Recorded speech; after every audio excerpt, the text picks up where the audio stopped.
Thank you for listening to this PodcastOne production. Now available on Apple Podcasts, PodcastOne, Spotify, and anywhere else you get your podcasts. The following program is a PodcastOne.com production. From Hollywood, California, by way of the Broken Skull Ranch, this is the Steve Austin Show. Give me a hell yeah. Hell yeah. Now, here's Steve Austin. While I was going over an early Christmas dinner, I jotted down just some pages of notes. I thought we'd kind of go over those, answer some questions, and fit in what we have time to fit in. With that being said, let's start off with something current that I know you wanted to promote and talk about on the show. The fact that you and Tom Pritchard started a wrestling school over there in the Knoxville area. Tell me about this and what made you decide, after all of your years in the business, and I want to get to your training with Dean Malenko, who trained you to break into business. Why a wrestling school, Glenn? You're busy being the mayor of Knox County.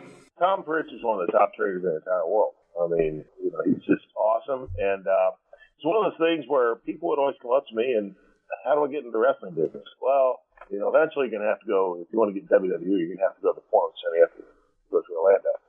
But, Booker's got a great school. Booker T has a great school in Houston. Lance Storm, of course, has a wonderful place up in Calgary. Well, those are in Houston and Calgary. And I thought to myself, Tom Pritchard is just sitting here in Knoxville. And again, he's one of the very best in the world. And I'm telling people, and again, those are guys that I trust. There's some others around, but, specifically those two guys. I'm telling people to go 1,000 miles. Why don't we just do it here? And I think it's going to be a great partnership. Tom's trained people like Kurt Angle and trained The Rock, all these different superstars. Really, for me at this point, it's about this business has been very good to me. Sometimes I worry about the pipeline of talent, so I'm sure you do as well. And anything I can do to help people get into it the right way, because a lot of people aren't going to take you down the right path, and anything I can do to help folks get into it the right way, I think it's beneficial for all of us. And, that's really the reason why. I mean, for me, I thought it was really just a waste of Tom's talents not to be doing this. And that was the big motivator for me, really. And I agree, man. I think Tom is one of the top trainers that there is. He took me under his wing when he didn't have to in my USWA days when I was starving to death and dropped a lot of knowledge on me. So I agree with you that. And yes, Booker T, Lance Storm. I would throw Al Snow in there as well just because. Al's another great one. Yeah, so there's a couple. And like you said, they're in your area. Yeah, there's a need for that. What are you guys going to be doing different than the Performance Center, say NXT down there in Orlando? Or will it kind of be the same program? Because, man, you've been with WWE since give or take around 95. Well, probably be a lot, probably be some of the same stuff to some extent. A lot of it, too, is when you're looking at different schools, you really have to consider how can these folks help me. It's not only about what you're going to learn there, but how can they help you advance? And I think, of course, that Tom and I can do that as well. Eventually, again, anyone that wants to go to WWE at this point, that's really the path to go is through the Performance Center. So in many ways, I see this as the first step for anyone who would want to get into WWE, to do that. And then, of course, you have people who just want to get into the wrestling business, which is great, too. So one nice thing about all the stuff that's going on nowadays on the independent scene is it's really revitalized that independent wrestling. And, that's another pathway to go. But either one, really what we're hoping to do is give folks that are starting out, give them the basics, and that includes, of course, in-ring performance, promos, and that sort of stuff. And really nowadays, promoting yourself on social media, that's as important as anything, and making a name for yourself on social media. And from there, if you have people that are a little more advanced, helping them polish off so that they can take that next step. Hey, man, you went to college at Northeast Missouri State, and you got a BA in English Literature. Am I correct?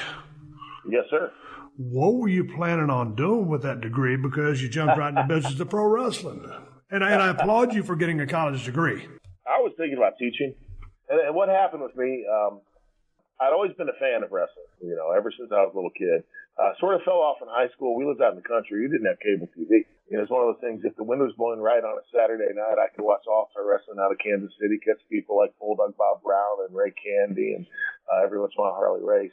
But that was really about it. I got to high school and go to my friend's house and we watch, get to watch NWA and WWF at the time.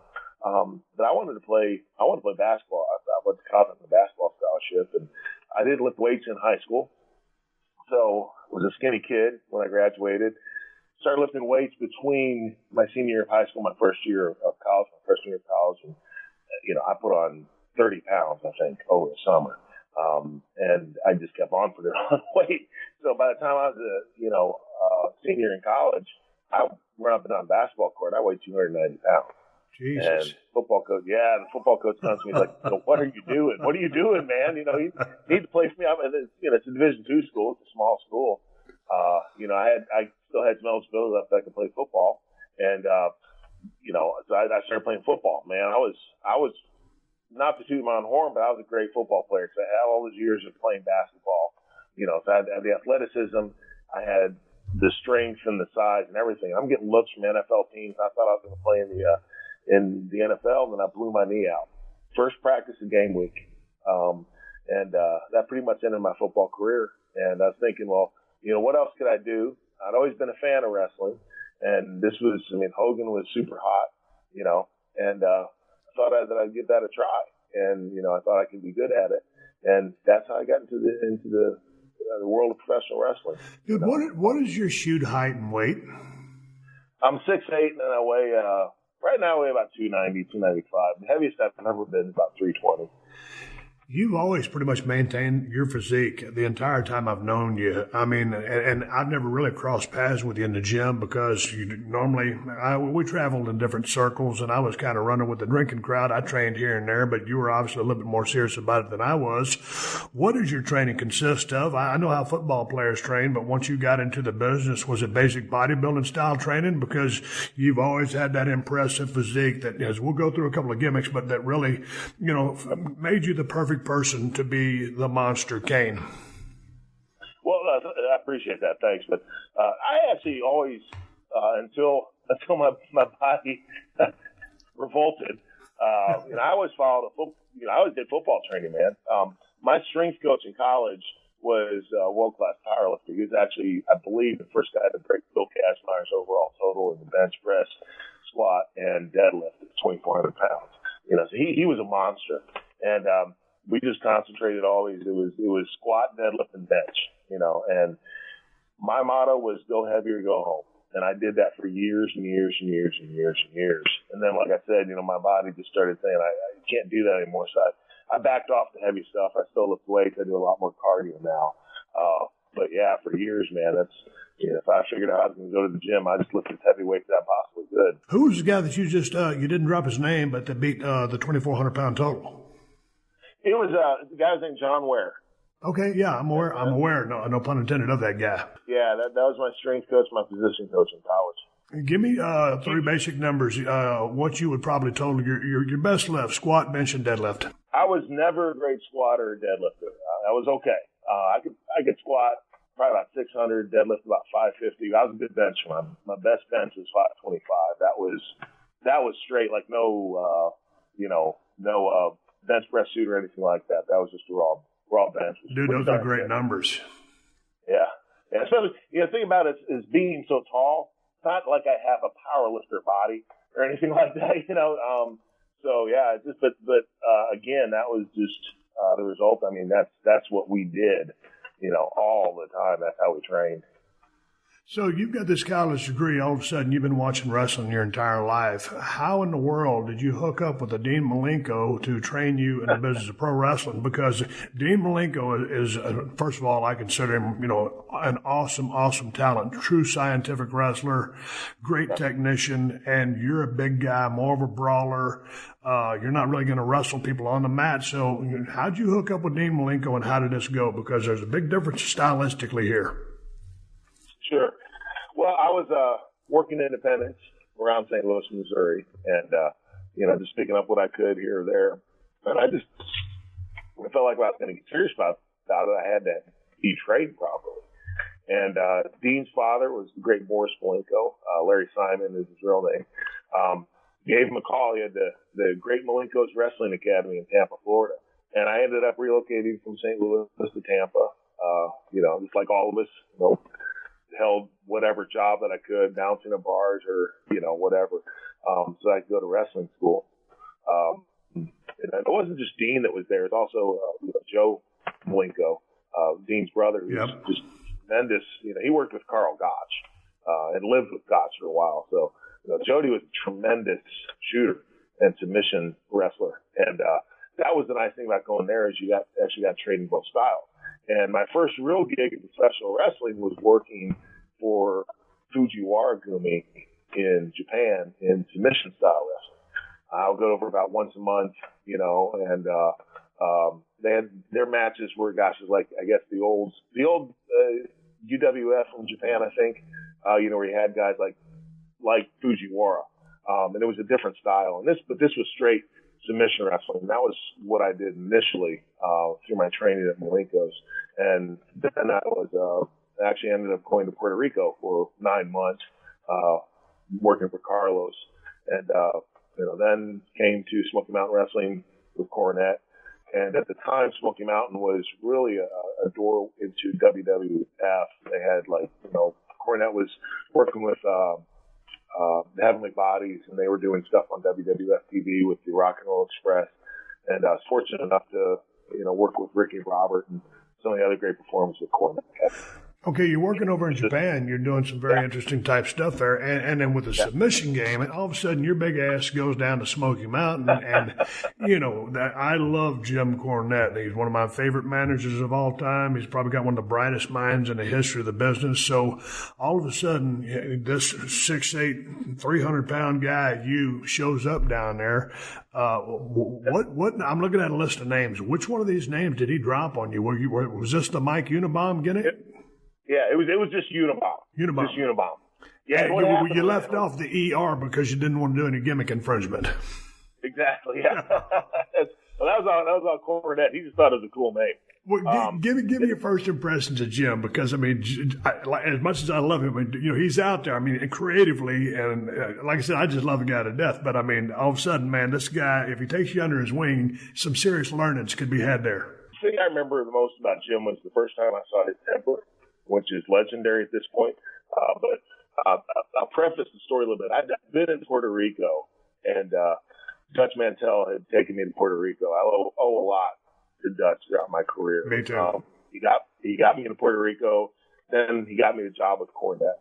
But in Puerto Rico, Eddie Gilbert was with me as well in Puerto Rico, and we were going to go to Cornette as a tag team. And then what happened was we did one TV taping, which is 3 weeks of TV. And Dutch had left Puerto Rico, so Eddie got the job booking back to Puerto Rico. He went back to Puerto Rico. So that's when Al Snow came down, and I ended up being the tag team with Al Snow.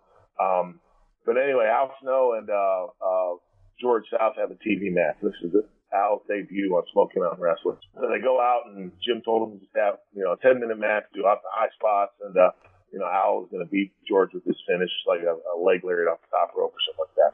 Well, they go out and they did the handshake spot for like 5 minutes. Oh no! Where the heel's going to shake.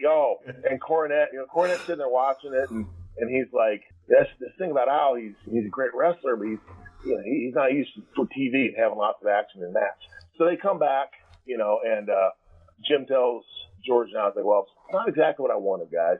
So George, this is probably the first time in the history of the business that a babyface actually called out a heel like this. But, he sends George back out and says, Al, no, you can't beat me twice in one night. And they're supposed to do a couple high spots, and then Al just rolls George up or whatever. So they go back out, and they did one high spot and one thing, and then Al rolls George up. And Cornette he was like a volcano. He slowly starts cursing. Everybody's leaving the room, and I'm sitting there like, what is going on here? All of a sudden, his face starts changing all these shades of red, and finally it's just purple. And he's throwing stuff and going off, and I'm like, what in the world is going on, man? And then here come Al and George, and Jimmy just sort of like swallows and looks at him and says, guys, that wasn't exactly what I want, but I'll make it work. And I was like, Man, that's what I knew I stepped into, a bit of a different world than what I was used to. You got into the WWF at the time, now WWE, in what, mid-1995? Yeah, yep.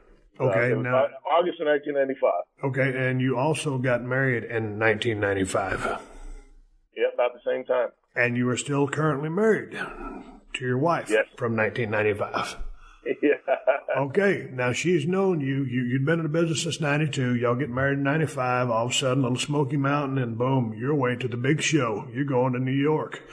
And that's the big time. So what has been your wife's take on all this, as long as it's lasted? And I didn't even know that you guys sold insurance on the side down there. Now you're married. But what was her take on the business way back in the day when all of a sudden, I mean, because, dude, it's hard to stay married in this business. So what is your wife's take on the business of pro wrestling? Well, she's just very grounded. And, she never got involved in any of the drama, which I tried to avoid as well. Because that's really, I think, what does it, right, is we all have to remember that we're just people doing a job, at the end of the day. And, a lot of times the guys talk about how hard it is to be on the road, and it is to be with your family, but it's just as hard on your family. And, I've been very fortunate because Crystal is, she's very strong. And like I said, she's just grounded. I mean, she's not afraid to just tell you something's BS, and she understands all that stuff. Right. So, she just never bought into any of the things that kind of go along with stuff. I think that, when people start thinking that, I don't know if it's that they're bigger than the business or, that the whatever defines them, that they're a superstar. And Crystal never bought into any of that stuff. That's probably why I never did either, because she wouldn't let me, frankly. It's that's why, and also, I just made a commitment, and, no matter what, that our relationship has always been the most important thing, more than my career, more than anything else. Even though it's hard at times, but it has been. Hey, man, tell me about your debut, or tell me about the phone call or the meeting in person, because when you started that Isaac Yankem DDS gimmick, I mean, and mister, I've had a bad gimmick or two. I got a phone call from Vince McMahon, and he pitched me the ringmaster, and I had a mortgage, and I had some kids, and I needed a job, so I went up there. But I didn't want to go up there, but I knew I needed to pay my bills and not go bankrupt. You're there before I am, and I remember watching. I'm thinking to myself, man, who is this big ass guy? I mean, because he's got a great look, he's very intimidating, but this gimmick, not so much. He's a dentist. Yeah, and this is kind of when, kind of on the back end of those hokey days, because a year or two before this, I remember a guy slipping on banana pills, literally, really slipping on banana pills in finishes. And this is when I was in WCW, and of course, I knew WWF was the big leagues, but when I was watching some of those finishes, I was like, oh man, I would be embarrassed to be doing that. So real gimmick heavy here. And so you go in as Isaac Yankem, and all of a sudden, I mean, you're in the big leagues. This is a great opportunity. But tell me what you were thinking when they pitched you that, or tell me it was your idea. It wasn't my idea. No, man, I was, another guy that I owe a lot to is, of course, Jim Ross. And, Jim Ross was on hiatus from WWE, but going back, but he was working as Cornette's commentary, announcer. I mean, within a month or two, of course, I'm a big guy, so JR, likes big guys, and immediately he got me a trial with New York, with WWE. So I was super excited, man. Had my tryout match with Reno Riggins, and of course Reno, great worker, made me, fantastic. And within literally a couple of days, Cornette talks to me, and he's like, man, they're going to sign you. They want you and everything. So I'm like, awesome. This is exactly what I want to do.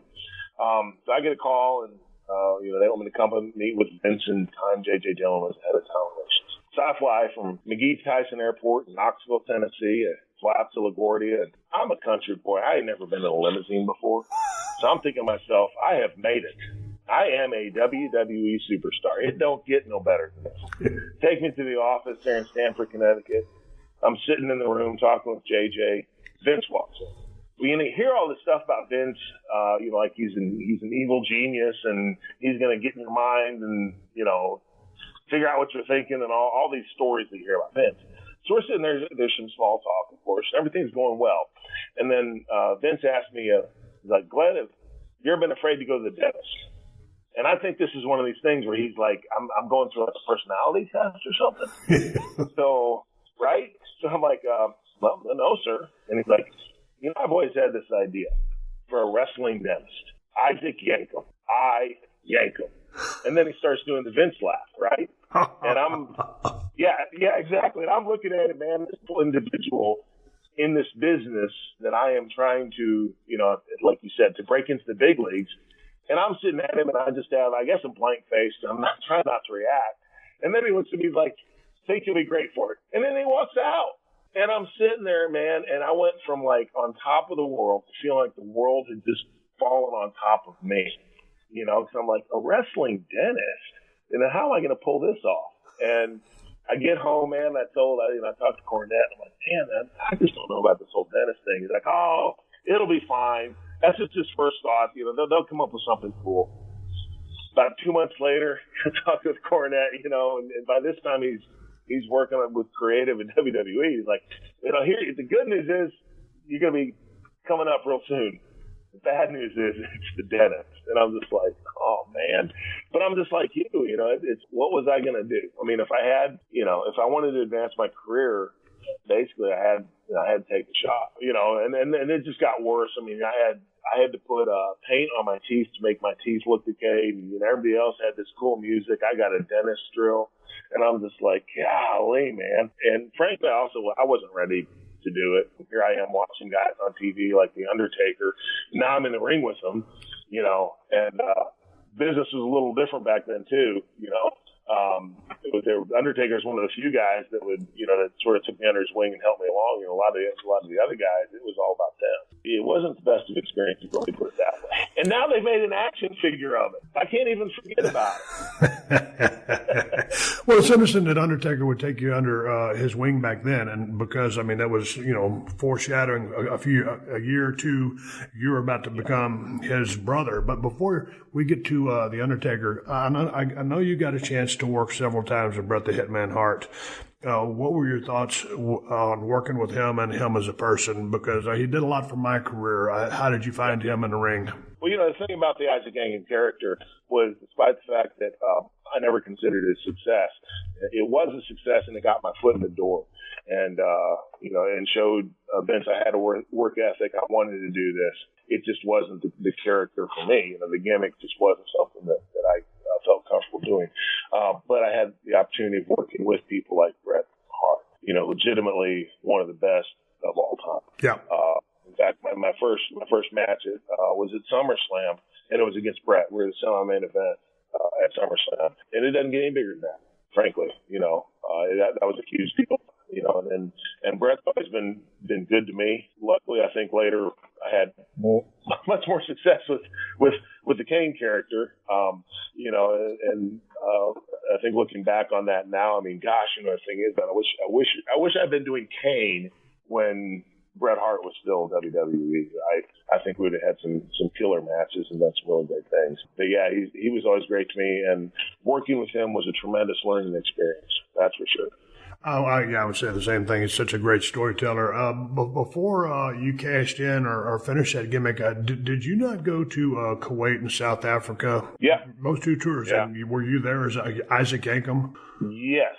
And if you remember, dude, those were two pretty crazy trips. And I don't think you've ever been a drinker. But when we went to Kuwait, couldn't have any alcohol. A lot of the boys kayfabe alcohol over there. And then when we went to South Africa, it was Rib City. Everybody was wearing ribs. I think everybody was playing ribs on each other. I think one time I was working with Shawn Michaels, and I taped up my arms with pink tape like the Ultimate Warrior would have worn, and my arms weren't near the size of his, but there was just a bunch of ribs going on. Do you remember those two trips? Anything stand out? I do.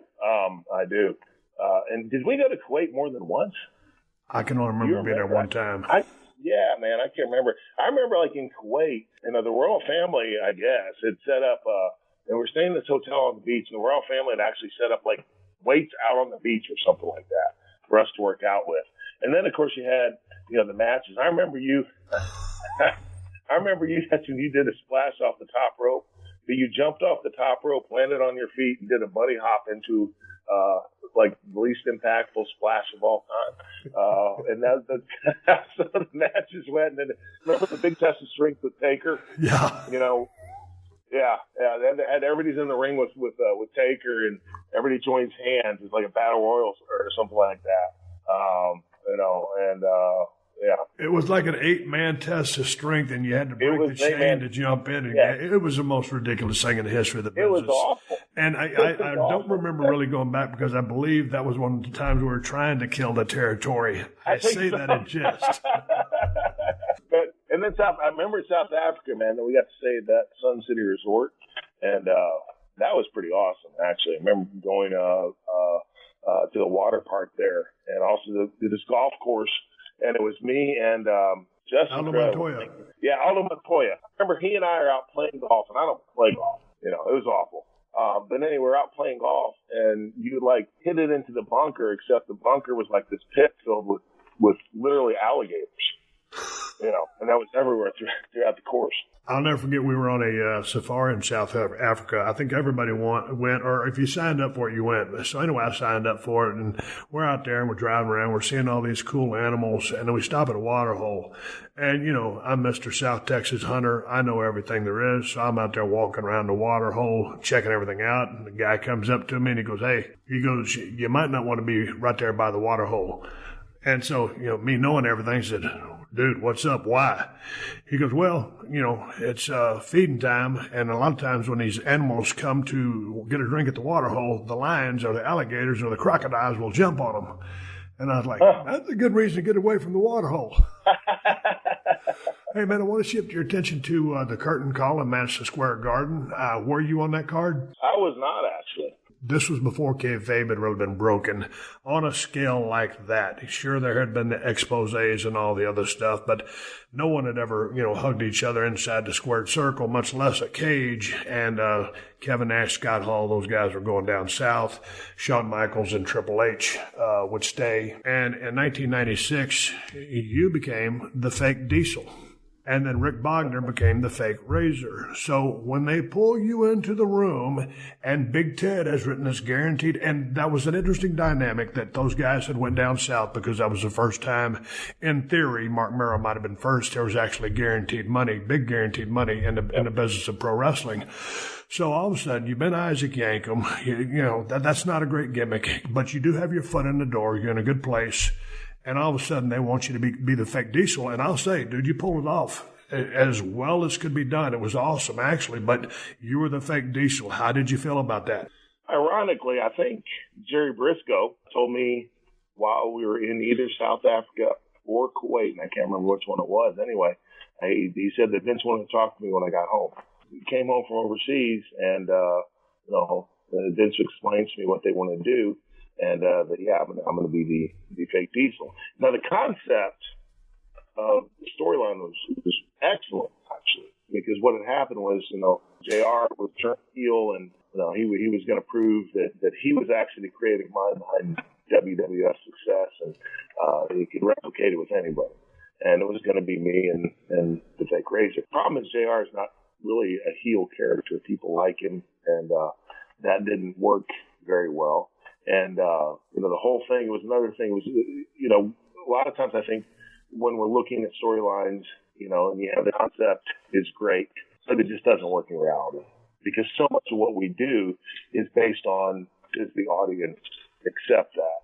And they didn't really accept this whole thing. I mean, no matter what, it's still the fake Diesel and the fake Razor. At least I wasn't a dentist anymore. The Steve Austin Show. The Steve Austin Show.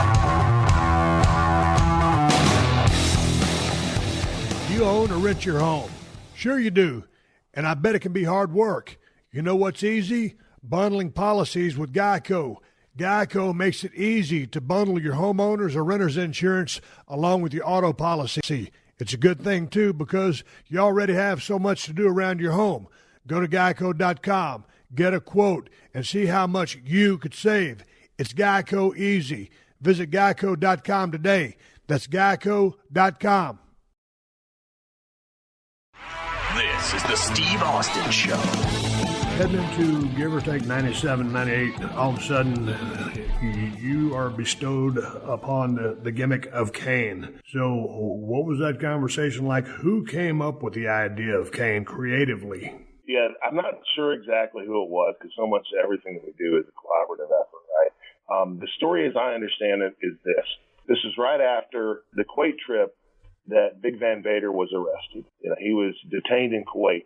And Undertaker needed an opponent, and they're panicking because who's Mark going to work with at the next pay-per-view or whatever it was, and so they come up with this idea of Kane, which was actually, it wasn't even called Kane yet; it was called Inferno, was the character's original name, and but basically they were going to hotshot it, and they were going to use me because they could put physically I matched Mark's size. Put me under the hood. No one thought about the other characters.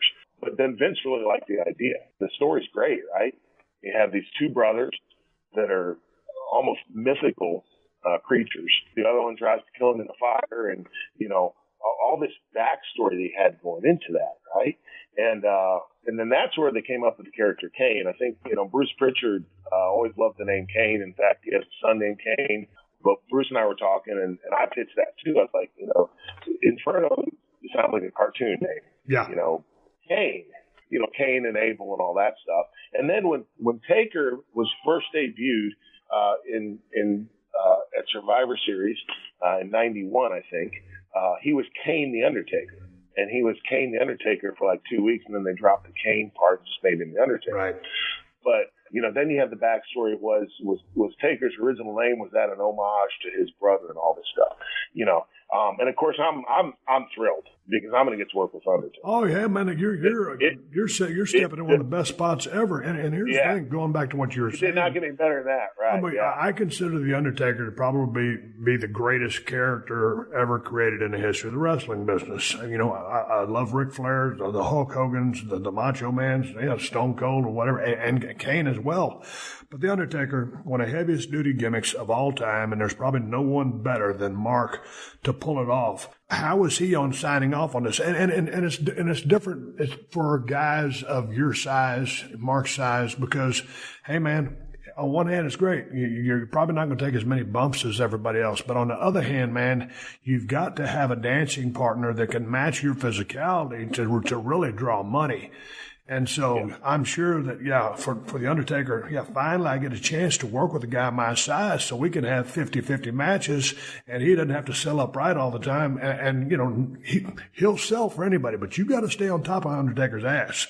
So anyway, tell me about the working relationship, because there's got to be a lot of trust in this for you to play his brother, and the chemistry you guys had in the ring was tremendous.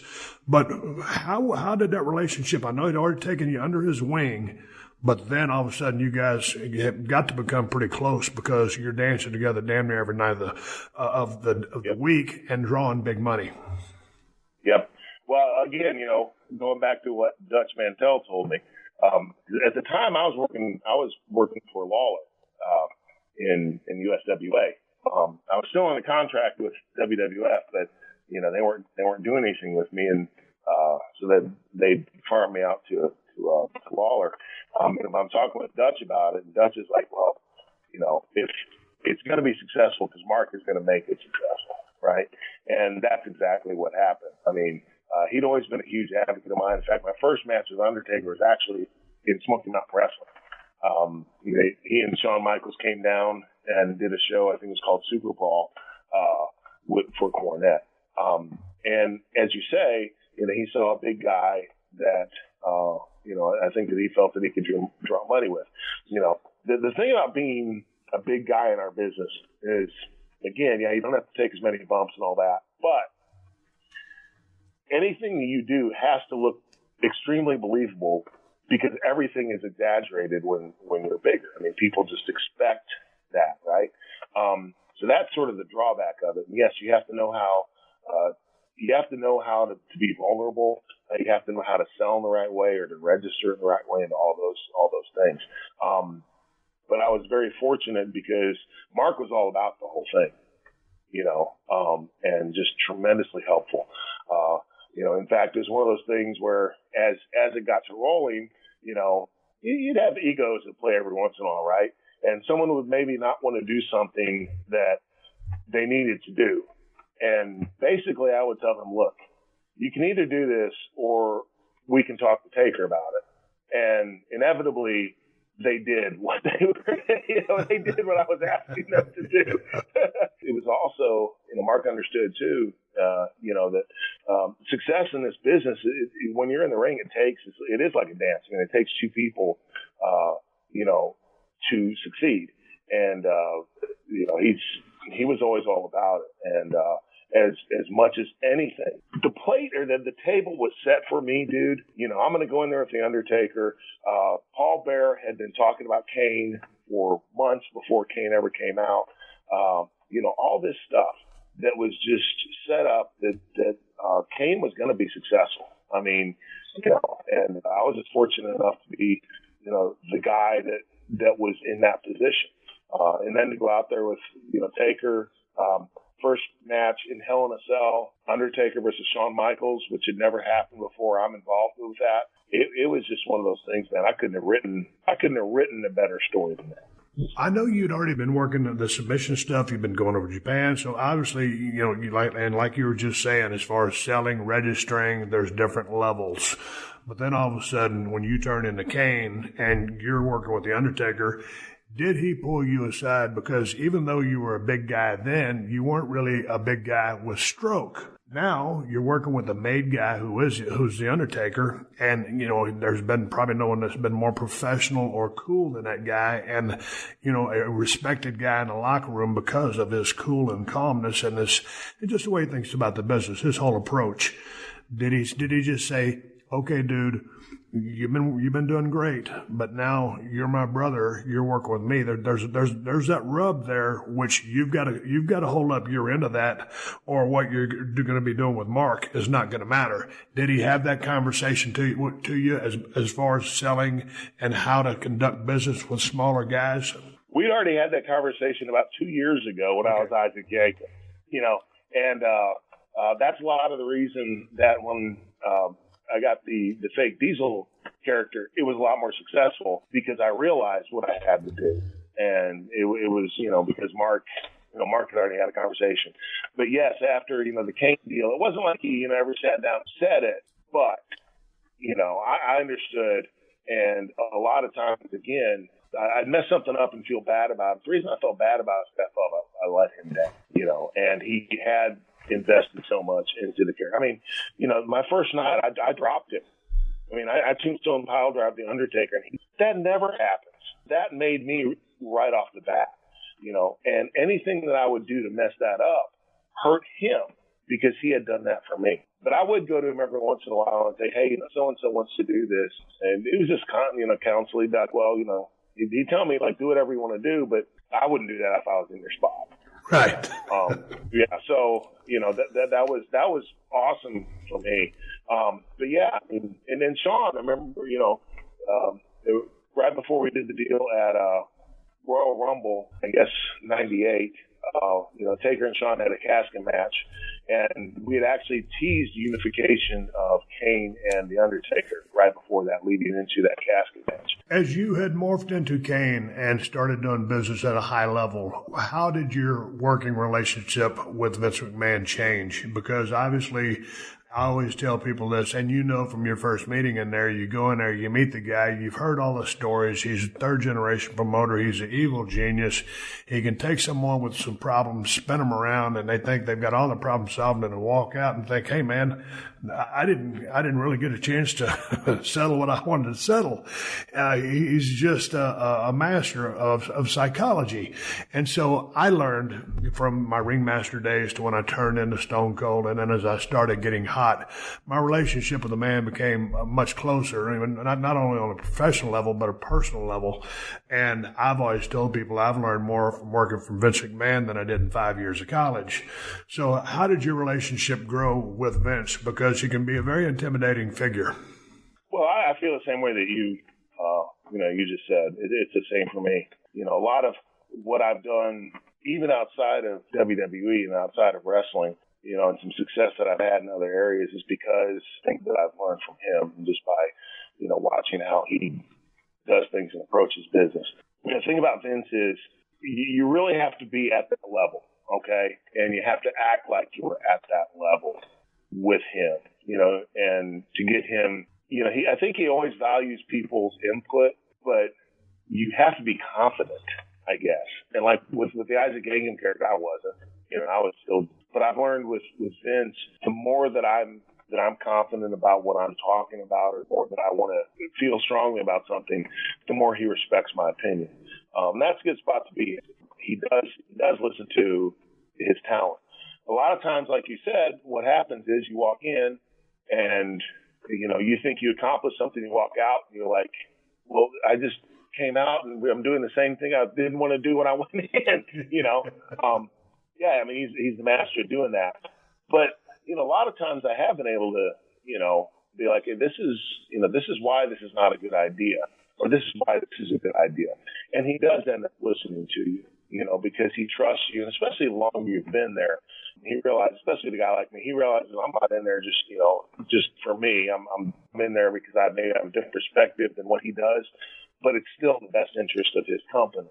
I'm not in there just trying to do something for myself. But it does change over time, because you work with someone for long enough. The other thing about Vince is, man, he's super loyal. If you're loyal to him, he's going to be loyal to you. He's a businessman like anybody. He wants everybody to get over. Yeah. But the more serious you take the business, the more you're putting into it. The more that you can, and the higher up you are, and the longer you're there, the more you can develop that relationship. But in my opinion, Vince does not like pushovers. He likes a challenge. Now, does he want a diva, or does he want someone to buck the promotion every time? No, that's not what he wants. But he does something. He enjoys people to challenge him, and he enjoys challenging people because he always says, Steve, I give people here opportunities, and that's the truth. And so that being said, as many yes men as he's had and surrounded him for a long time, he likes the guys who will say, well, hey, what about this?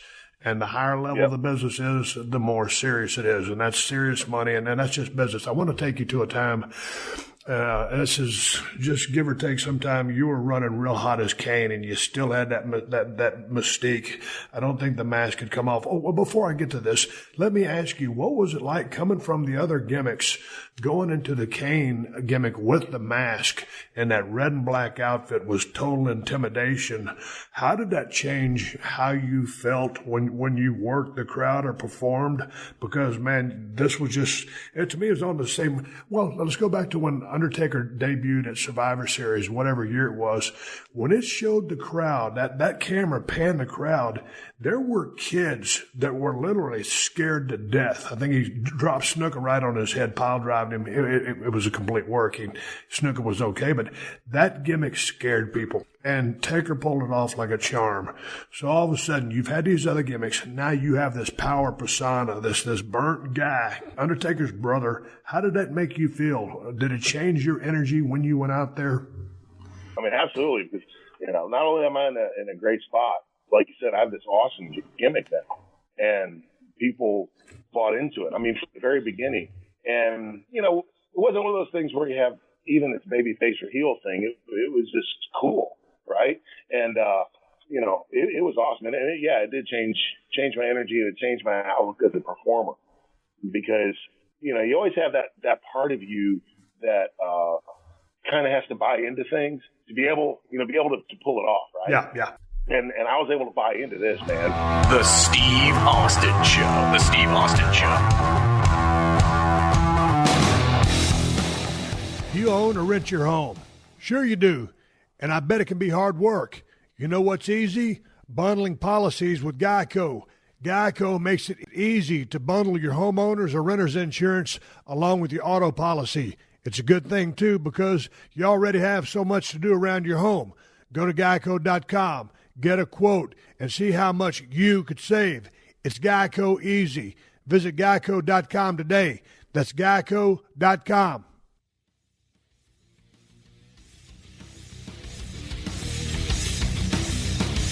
And one of my favorite angles that I got a chance to work, we were in Austin, Texas at the Frank Irwin Center, and we had started doing business. And chronologically, I'll get things, out of order, but we're getting back into this podcast anyway. So I'm out there cutting a promo, and we're going to have a first blood match. And you come out there, and after I've been talking trash, and you come out on the stage, you put your hands up in the air or whatever, put them down, and man, from the ceiling, I guess about 100 gallons of red syrup coated my ass, and I wore a white shirt on purpose because I knew what was going to happen. And I'm standing there, and I'm just a bloody mess of blood, of syrup, candy syrup, and the crowd can't believe what they've just seen. And man, you put this little gimmick thing to your voice, and you said something like, "Austin, next Sunday, the blood will be yours." Do you remember that night? Because that was one of my favorite angles that I ever shot. Absolutely. Because, what I said was, if I didn't beat you, I was going to set myself on fire. Yep. And then that whole thing. And I mean, that was just the great stuff, right? I mean, we were doing really edgy, really cool stuff. And that was like straight out of the movie Carrie, with when she gets soaked with the pig blood and all that, and it was the same thing, except it was live on, live TV. And, it was awesome, man. And I remember too, just the whole thing, and we had Taker intertwined with that and Mankind intertwined with that. And of course, Paul Bearer. That was that's some of the most fun stuff I've ever done. And the thing about it was, before we got into that first blood match, I guess I had been working with Mick Foley. I remember we headlined the Houston Summit. There was about 18,000 people there. There was, everywhere we went, every single night of the week was sold out. I was working with Mick Foley. This is one of the few times my mother and my father came to a match to see me wrestle. They just weren't really into the wrestling thing, but they always supported me, whatever, I did. And when I came out of the ring with Mick, I had the chills. I couldn't stop shaking. And hell, I had a staph infection in my right arm, so they take me to Herman Hospital, and basically I'm laying there in hospital for 3.5 days getting antibiotics. And the next time I work, that's with you in the first blood match. There's a problem, because I'm looking forward to working with you, but when I'm working with a guy who's 6'8", built is 7 foot and 300 pounds, and who wears a mask, it's going to be hard for me to bust this guy open. So I'm going to say, okay, work the back of his head, do something, but here's the problem. We were the main event. I always loved to be the main event. It just happens to be in the semi-main was two cats named Mick Foley and The Undertaker in a Hell in a Cell match. And those guys absolutely ripped the roof off the building, not only the building, but the history of the business. That was one of the greatest, craziest matches of all time, and completely stole the show. And so they go out there, all this physicality, all those bumps, all the thumbtacks, everything. And then you and me go out there for our first blood match. And dude, we worked our asses off. We tried real hard. The crowd got into the match, but after what they had seen, it's sometimes it's just one of those nights at the office where you can't top that semi-main or whatever was in front of you. Do you remember how hard that night was, or what was your take on it? Because you might have been like a kid in a candy store. I thought it was really, really hard. I always tell Mick he has tremendous heat with me because I won my first world championship that night, but all anybody remembers is him flying off a cage twice. And I'm like, I won my first world championship.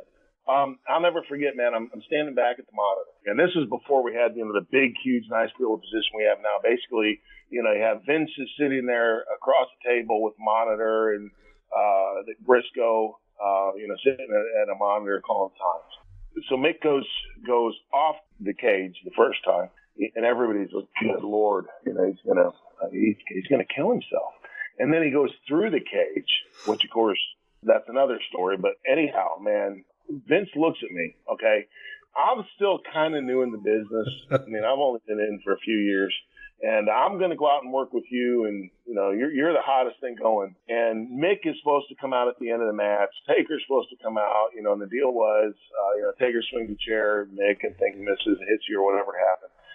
But in any case, so they're supposed to come back out, and Vince looks at me and he goes, "If he can't make it back out there, you're going to have to figure out what to do." And I'm like, "Me? How am I going to figure out what to do? Are you crazy?" And yeah, it was hard because no matter what we did, I mean, how do you top all that? And I think we did get him by the end, but still, I mean, it was a hard night for us. I mean, it was a night that redefined our business, because of what Mick had done. But it was a hard night for us. But I'll tell you, man, I won my first world championship that night. But the night that actually stands out in my mind was the next night in Cleveland, when it was you and me again. We have a rematch. You come down to the ring, and you basically, insult me and talk me into a rematch, which Vince is standing there, Mr. McMahon, and he doesn't want me to do it. And finally, I agree to it. Man, if you remember, that was the most electric crowd I have ever been in front of in my entire life. I mean, it was Gund Arena, packed to the rafters, and it was just like electric, and that was a truly amazing night. And when people say we only have the championship for one day, I'm like, man, it doesn't matter, because it was the next night. It was losing the championship, which actually stands out to me a lot more than I did when I won it, because that was a phenomenal night. And, everybody was there to see you beat me, to see you win the championship back. And it was just a phenomenal night. So really, I remember the night in Cleveland, which is the night after Pittsburgh, much more clearly than I do the Pittsburgh night. Dude, I just remember that being a hot crowd. It was unbelievable business. It was unbelievable. And then I caught some. I think I was on YouTube. I was watching a couple of clips of us, and I guess I got a few of them out of the chronological order. I guess people think, well, why was Kane the world champion for just one night? And it's like, well, hey man, that's just things were so hot. That's just what we did. I didn't really care who was the champion. It was cool for me to have the belt, but whatever. That was a booking decision. I remember going back to that match after Taker and Mick had done all that stuff, and Mick had fell on his head. I know he was concussed. He was lucky he could even walk. And then Taker had obviously been through the ringer as well. And then here he comes down there. I think I hit him with a stunner or something in the match. And then, of course, I roll out of the ring. As I'm rolling back in the ring, it's a timing issue with me and the Taker. And I'm picking up my chair. He swings his chair, which is a perfect shot, double percussion, boom, it's color.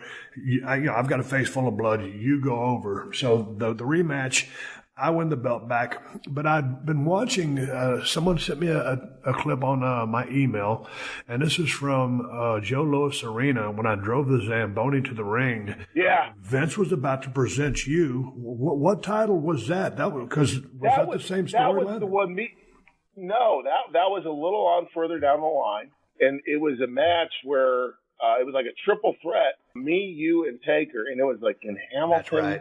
That's right. Yeah, and we'd end up like double pinning you, and we were co-champions or something like that, something strange. And sure enough, Vince is about to present us with the belt. Here you come rolling out in the Zamboni machine, hit the ring, the whole ring moves, and you jump over the top rope and do the fez press onto Vince.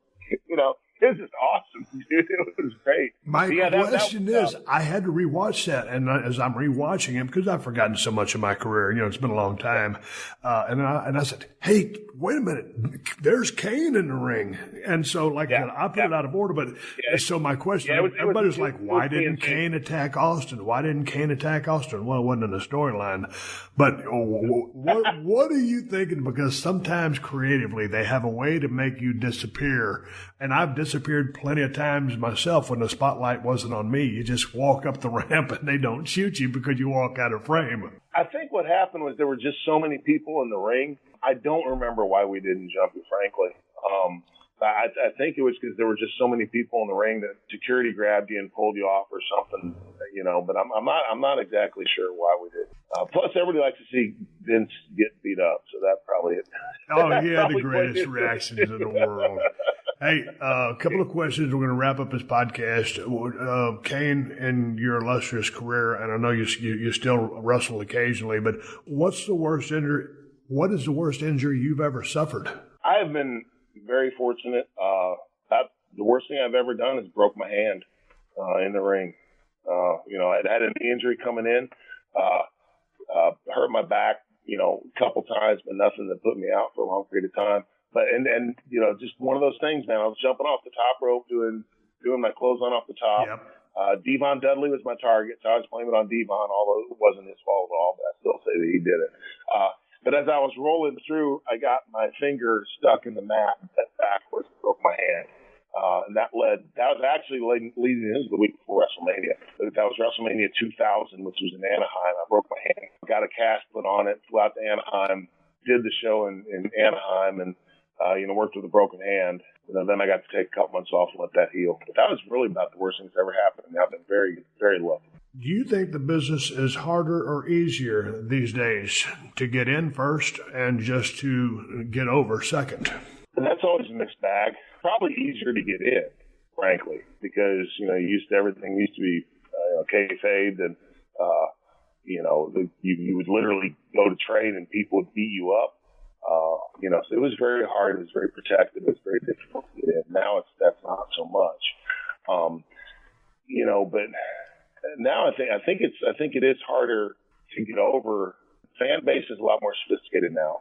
Frankly, when I go back and watch stuff that I watched as a kid, it's terrible. But when you're watching it from a technical perspective, it wasn't very good. And now, you have a very sophisticated audience, and a lot of people are extremely critical of everything. So I think that makes it more difficult. On the other hand, you can promote yourself through, social media, which you didn't have the ability to do before. That helps. If you're fortunate enough to get into WWE, it's hard. Because nowadays the guys don't have as much freedom as we used to have, to be able to go out there and just do things on their own. And the reason for that is, it's a TV product, and also a lot of the guys that come up don't have the experience to be able to do that. So they're not given that leash. We always say, well, you have to take a risk and you have to take a chance, but it's just very difficult to do that. And last question, any advice you would tell someone coming up in the business? They're already in the business, maybe they got a year or two under their belt. General advice that you'd give somebody? Well, the Jacobs Richards Wrestling Academy is there as a finishing school if they need that. Certainly can give us a call. But, it's a good plug. On a serious note, who you take on as mentors and who you listen to is extremely important. That can make or break your career. And the thing is, you're always going to be learning. I still learn stuff like all the time. When I'm active in wrestling. But I think the most important thing is just you make sure that you try to find quality people to work with and quality people to learn from. I can't tell you how important that's been for me in my own life. If I hadn't had people like Dutch Mantel, like, Dean Malenko and the folks at his school, and Jim Ross, Jim Cornette, and then so many others throughout my career, Undertaker, I would have never gone anywhere, And I think that's the most important thing, is just building up that network of trusted people that you can listen to and learn from. And, then that'll give you the best chance you possibly have. I'd agree with that. I'd tell you to watch every match on the card and don't be afraid to experiment with your gimmicks, stretch, push the envelope. Not in a way that we used to have the freedom to back in our days, because you could, but just to not be afraid to change, because what you're starting with might not be what you end up with. But to end the podcast, man, if we ever get a chance to cross paths in person, I'd love to sit down, because we just glossed over a few things on Skype. But I want to ask you a lot more. Last chance to plug anything on the podcast. Let's talk about your school and where people can find you on social media, and good luck with everything else you got. So go ahead. Yeah, sure. The wrestling school is actually at JPW865 on Twitter. The website is jpwrestlingacademy.com. My personal Twitter is Glenn with two N's, Jacobs, TN, on Twitter. I've had a great time. Again, this is wrestling business and professional wrestling business. It's I think it's the greatest business in the world. And it has been just very good to me. And I've had the opportunity to meet so many wonderful people. The best thing, and seriously, the best thing now is when someone comes up to me and just shakes my hand and says, thank you for all the years of entertainment. And I can't tell you what that means to me. And I think this is the only business that you get to experience that. So it's a wonderful business, and I'm just glad I've, had it in my life for so long. Well, hey, man, it was awesome talking to you on the podcast. It took me 5 years to do it, but next time we do it, it must be in person. That sounds good, my brother. Thank you. Glenn, take care, and good luck to you and Tom with the rest of school. I know you guys are going to crank out some great talent, and obviously, probably between the two of you, 60 or 70 years of experience. Thanks, man. I appreciate it, Steve. This has been a Podcast One production. Download new episodes of The Steve Austin Show every Tuesday at PodcastOne.com. That's PodcastOne.com. What's better than courtside seats? Free sports on Pluto TV. Hey sports fans, get all your sports free on Pluto TV. Pluto TV is your home for sports. Watch 24/7 channels of MLB, MLS, MMA, sports news and analysis, plus documentaries, TV shows, and movies, all for free. No signups, no fees, no contracts, ever. Download the free Pluto TV app on any device. Good morning, good afternoon, and good night. And welcome to T-Pain's Nappy Boy Radio Podcast. The most fun you'll ever listen to while you're folding your clothes. Now let's get this straight. This is not your average podcast. T-Pain's Nappy Boy Radio is super fun, super crazy. It's pretty much an in-your-face conversation. That's the good thing about us. We don't do interviews. We do conversations. All of my guests, all of my co-hosts, we chill. We drink, we play games. We have the song of the week. We have the creative curse word of the week. As long as you're having fun as our guest. Speaking of guests, each week I'm going to go through my whole contact list and dive head first into the world of music, gaming, exotic cars, tech, strippers probably, doctors probably strippers that are only stripping so they can pay for tuition to become a doctor. You never know. My wife is a certified bartender. She'll make you a drink while you're here. We'll get you drunk and make you play VR after. It's a lot going on. But that's what it's all about over here at T-Pain's Nappy Boy Radio Podcast. See you soon, baby! Yo, what's good? It's your boy, Big Brother Jake, a.k.a. Jake Warner, my government name. Check it out. I host a show called the Big Brother Jake Podcast, and I've taken my talents to the biggest and baddest platform on the planet. That's right, baby, PodcastOne. My show is unique as I talk about everything. Life, sports, entertainment, being a single dad juggling several jobs. I'm a hot mess, but it's damn entertaining. Subscribe and review now on Apple Podcasts and listen on PodcastOne or wherever you get your podcasts.